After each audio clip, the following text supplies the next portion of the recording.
Hello everyone, this is James from Tin Robot Games, and this is the Making a Game web series, where you get to follow along with us making a game.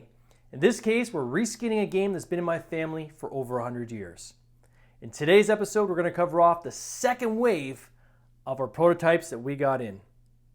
Resistance to fun is futile. If you saw the last episode, you saw there was a lot of changes we need to make to our cards based on the prototypes that we got back.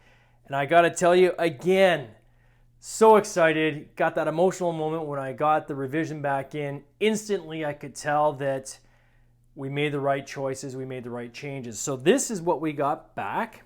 You can see the cards all spread out here.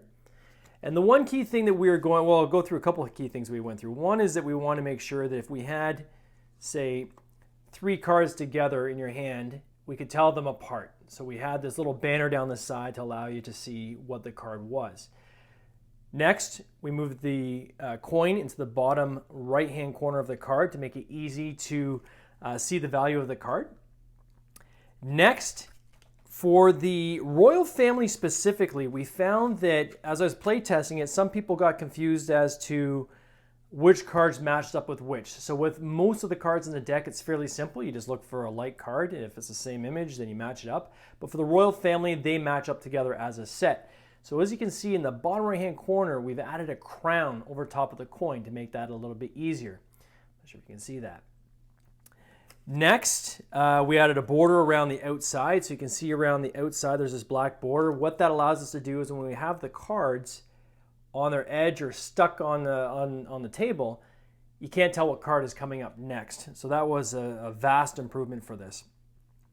Next, you'll see that we've lightened these cards up significantly.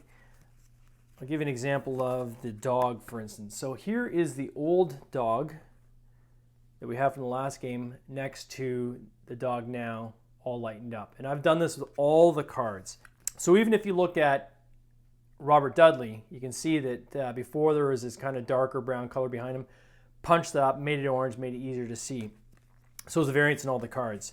The last thing that we changed and didn't actually mean to do was the dog.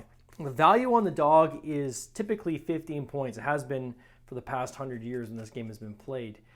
As part of a typo, when we had the prototypes redone, we put 20 in by accident instead of 15. So when we got them back, we had 3 decks made. Kind of frustrated when I saw that at first. I thought, oh my God, I made a mess up on these cards. I'm gonna have to do another prototype set.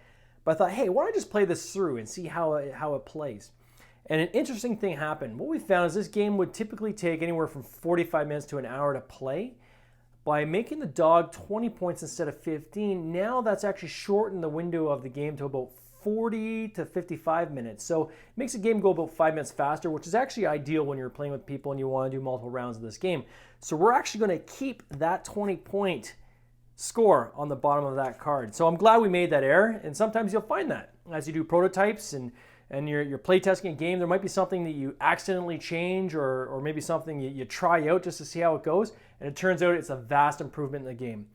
Perfect example of this would be the Tanks But No Thanks game. We had a stretch target of doing these bonus cards, which were early victory mission cards, along with bonus power cards. And it's there just as a stretch target.